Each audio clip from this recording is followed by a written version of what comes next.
Bonjour, je m'appelle Jeanne Smith, je suis journaliste depuis une trentaine d'années.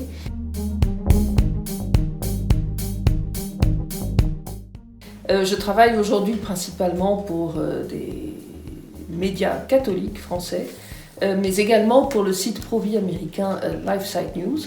Et donc toutes ces affaires bioéthiques qui nous tombent dessus actuellement, je les suis avec une particulière attention.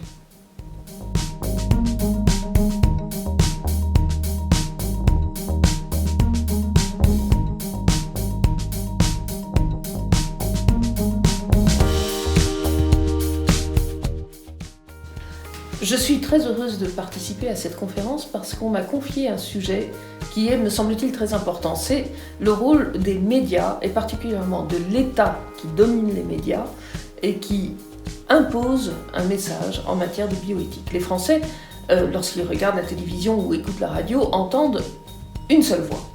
C'est la manipulation de leurs esprits par une novlangue notamment. On va leur imposer des mots, des formes de parler qui les incitent à aller dans une direction, à avoir une opinion qui est conforme à ce que veut la pensée dominante. Je pense notamment à ces affaires de PMA, de GPA, qui sont réellement la procréation médicalement assistée et la gestation pour autrui. Il faut voir ce qu'il y a derrière les mots, et c'est ça qu'il est important de développer. Donc dans cette conférence, j'ai envie de vous montrer comment les mots sont utilisés pour vous manipuler, et voir aussi comment vous, internautes, téléspectateurs, lecteurs de médias, pouvez vous faire votre opinion en conformité avec ce qui est bien et juste.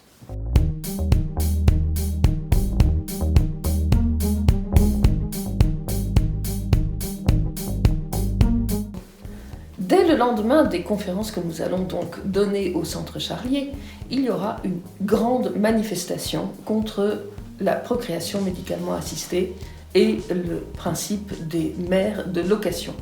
Alors c'est très important d'avoir cet aspect de formation. Avant d'aller marcher, il faut savoir pourquoi on est là, il faut savoir se défendre, avoir des arguments. Voilà l'explication de cette journée de conférence.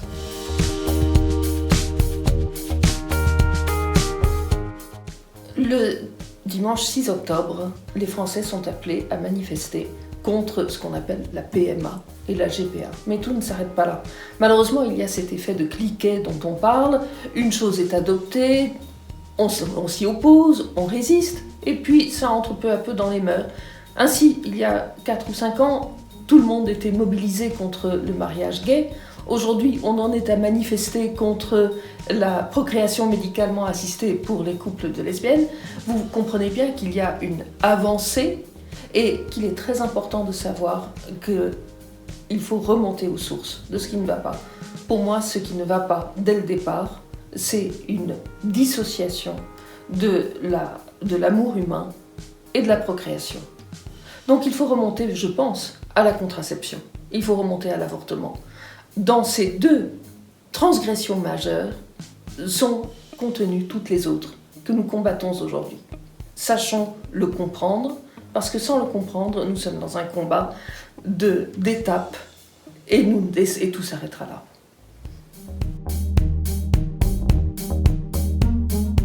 Chers jeunes, je vous invite à venir très nombreux au Centre Charlier le 5 octobre.